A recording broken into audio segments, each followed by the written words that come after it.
Hey guys, so just wanted to do a quick video talking about the SEC's major blow against their attack on crypto. Today what happened is Grayscale won their lawsuit against the SEC. And for anybody that doesn't know, Grayscale is the world's largest Bitcoin fund, but it is not a spot ETF. And over the past couple of years, the world has been waiting patiently for the US to allow for Bitcoin to actually have a spot ETF. And you might be thinking, well, why is that such a big deal? And the answer is capital flow. It could really give Bitcoin the opportunity to get access to potentially trillions of dollars of investment capital, or at least a percentage of that. It could be 1%, it could be 10%.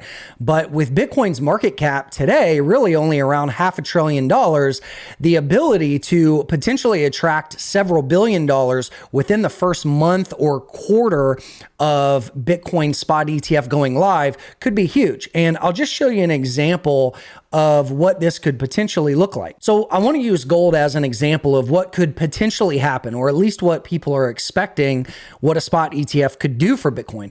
And if we go back to the 80s and 90s on the gold price chart, you can see gold's price was basically dead flat in between like $300 and $500 for well over a decade. And then in the early 2000s, gold spot ETFs were approved and they launched, and you can see what happened to gold's price is it went from about $400 or $500 up to today sitting around $2,000. And the expectation is that a spot ETF for Bitcoin could be a catalyst to drive us to new all-time highs prior to the next halving. So as I've talked about in the past couple of weeks, the next block rewards halving is coming here in late April of 2024. And I've run several calculations just based on prior market cycles, and what I've been looking at is potentially for an all-time high by mid to late October if a spot ETF actually gets approved. Now, will that happen this quarter or even by the end of the year? That's yet to be seen. As we know, things move really, really slow in the US, and the SEC is doing everything it can to throw a wrench in the plans of a Bitcoin spot ETF. So here's just a recap of actually what happened. I said, the SEC's attack against crypto is falling to pieces.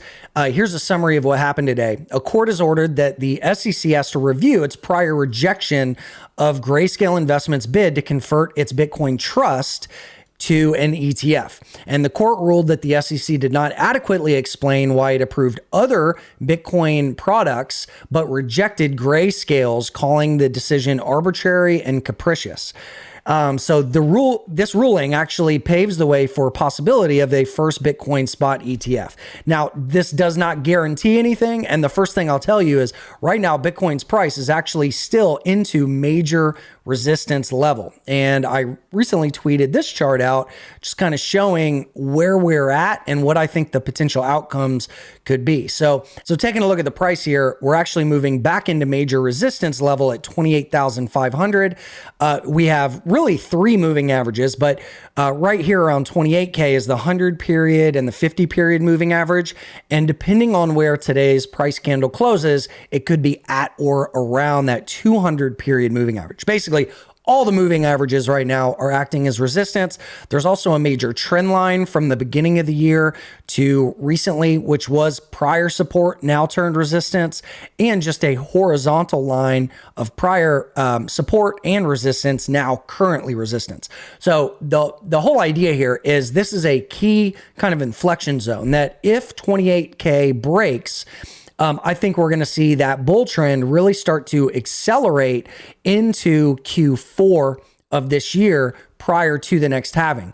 But if we get a rejection off of this level and we get a lower high, I think we're going to be down in the low 20s by mid-October. So either way, I'm preparing for some buying opportunities, either on a big washout or a breakout above that 30K zone. again, when we get into these inflection zones, you don't have to predict what's going to happen. You can just map out possibilities, probabilities, and plans based on those potential outcomes. So again, I just wanted to get this video out real quick to talk about what happened, why it could be so huge.